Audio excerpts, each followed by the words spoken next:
तो बच्चों ऐसा भी होता है, हम ये कविता देख रहे हैं। 6 नंबर की कविता है और इस कविता के जो कवि है अभिषेक जैन है। तो ये हमारा चौथा वीडियो है इस कविता पर। अब यहाँ पर एक कृति है और परीक्षा में ऐसी कृति आती है, लेकिन ये 5वीं जो कृति है वो हमारे स्वाध्याय में है, इसलिए मैंने जैसा का है वैसा बता रहा हूँ। लेकिन आपको परीक्षा में ऐसी नहीं आएंगे, आपको सिर्फ 4 ही प्रकार के आ सकती है। अब इसमें एक बताने लायक है संजान। ऐसी कृति रहेगी और 1 2 3 4 जिसके समान बाजू रहती है वो होता है संजान। संजान यानी समान जान, समान बाजू, समान भाग, वो होता है संजान। तो संजान में आपने क्या करना है, ऐसे ही पेन से या पेंसिल से आपने ऐसी कृति निकालना है और यहाँ पर अगर शब्द है तो शब्द लिखना है, वाक्य है तो वाक्य लिखना है। ये बहुत, और इससे क्या है, आपने क्या है, इसको पॉइंट देकर लिखना नहीं है, मुद्दों से लिखना नहीं है, आपको ऐसा ही लिखना है। तो पद्य में आए हुए प्राकृतिक घटक, हमारे पद्य में हमारी कविता जो है ऐसा भी होता है, इसमें प्राकृतिक घटक कौन कौन से है इसके बारे में हम देखेंगे। तो कौन कौन सा आएगा, पहले है मेघ। मैंने आप कविता में उसको डार्क करके रखा है। पहला है मेघ, दूसरा है रवि, सूर्य, ये भी प्राकृतिक घटक में आता है। तीसरा है किरण, सूर्य की किरण। यहां पर है गगन और यहां पर है धरा।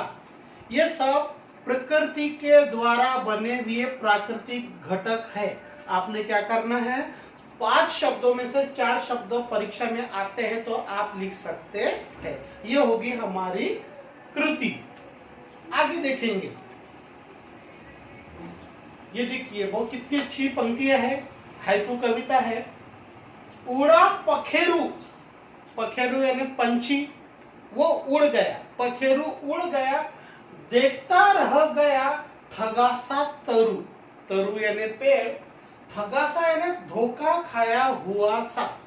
यहाँ पर कवि अभिषेक जैन यहाँ पर बता रहे हैं कि उड़ा पखेरु, पेड़ पर से पखेरु उड़ गया है और ठगासा रह गया पेड़।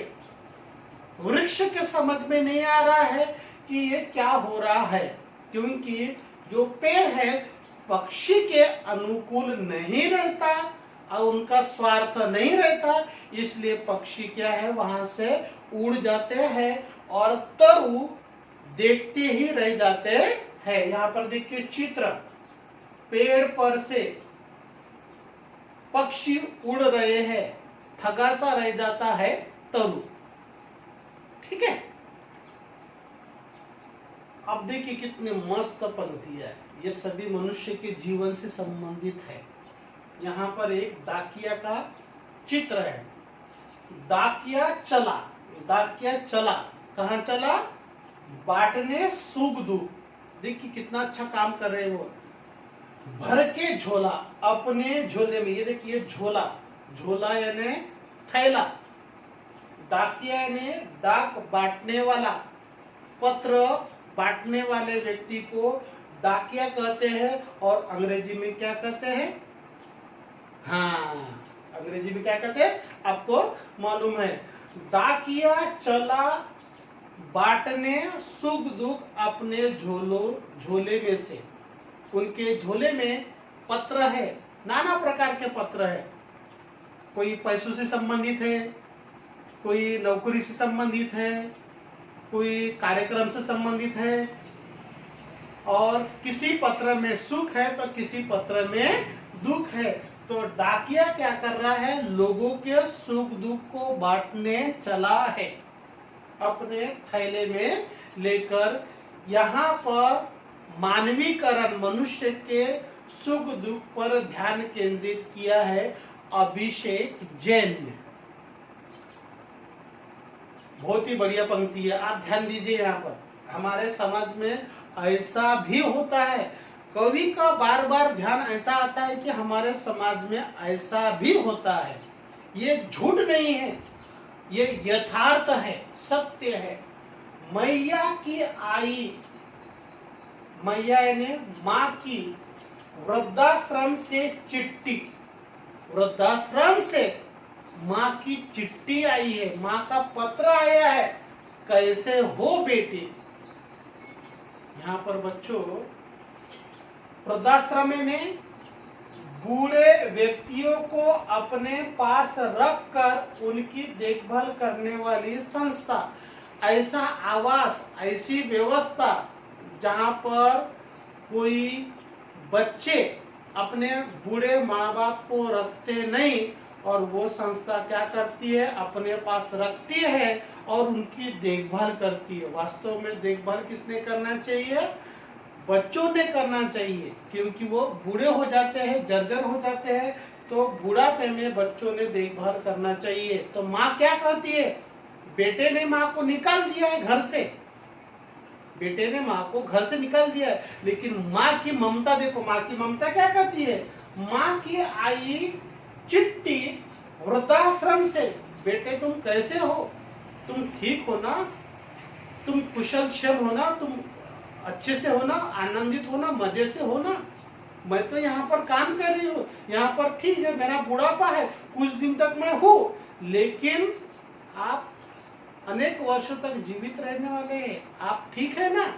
इस तरह से माँ की ममता पर अभिषेक जैन ने अपने विचार रखे हैं। बहुत ही बढ़िया हाइकू कविता है बच्चों ये। अब देखिए परिवार से संबंधित हाइकू कविता, ये परिवार का चित्र है। देखिए कुटुंब प्रमुख, उनके 2 बच्चे और उनके परिवार देखिए किस तरह से है। क्या कहते हैं, हो गई चोरी संस्कारों की तिजोरी, तिजोरी यानी बहुमूल्य सामान सुरक्षित रखने का लोहे का बना हुआ मजबूत बक्सा। एक लोहे का एक बक्सा रहता है, वहां पर क्या है, सोने चांदी हीरे मोती रखे हुए हैं, लेकिन कवि ने यहाँ पर उस बक्से में सोने चांदी हीरे मोती नहीं रखे, उन्होंने क्या रखे हैं, संस्कार रखे हैं। तिजोरी किसकी है, संस्कारों की है। हो गई चोरी, संस्कार रूपी तिजोरी की चोरी हो गई है, लूट गया मैं। कवि कहते हैं कि मैं लूट गया, मेरे पास में अपार धन संपत्ति है, लेकिन अगर संस्कार नहीं है तो मैं बर्बाद हो गया, नष्ट हो गया। यहाँ पर कवि संदेश देना चाहते हैं समाज में कि पैसा आता है जाता है, धन आता है जाता है, लेकिन अगर संस्कार नहीं है, बड़ों के द्वारा बच्चों को संस्कार नहीं है, तो वो परिवार कोई काम का नहीं, वो बर्बादी के कगार पर है। ऐसा कवि अभिषेक जैन का कहना है कि हमारे समाज में ऐसा भी होता है। अब आखिरी हमारी हाइकू कविता हो गई है, यह है अब कृति। अब देखते कितने बच्चों को इनके प्रश्न के उत्तर आते हैं। मैं कोशिश करूंगा बताने की, आप भी ध्यान देना। उचित शब्द इन कविताओं में, कविता में लिखने हैं, कविता की पंक्तियों में लिखना है, यहाँ पर लिखना है। सहम कर कांपने वाली, चलो आपने ध्यान में रखो, मन में रखो, क्या है आपने लिख के रखा होगा, ऐसी कौन सा शब्द है कि यहाँ पर आएगा, सहम कर कांपने वाली कच्ची दीवार, बराबर है ना। हाँ, इन्होंने देखे सपने, किन्होंने सपने देखे, जरूरतमंद लोगों ने, गरीब लोगों ने सपने देखे। कुछ लोग आश्वासन देने लगे उनको कि तुम्हारे अच्छे दिन आएंगे, तुम्हारे सपने पूर्ण होंगे, लेकिन वो सपने के सपने ही रहते हैं। घोंसला उजड़ने पर रोने वाला, चलो बताओ कौन सा शब्द आएगा इसमें, सब लोग लिख रहे हैं ना। हाँ, क्या है, पंछी, घोंसला उजड़ने पर रोने वाला पंछी, पक्षी।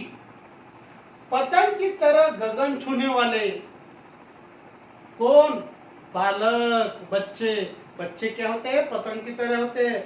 और हर माँ बाप अपने बच्चों को बुलंदी तक ले जाने के लिए कठोर परिश्रम करते हैं।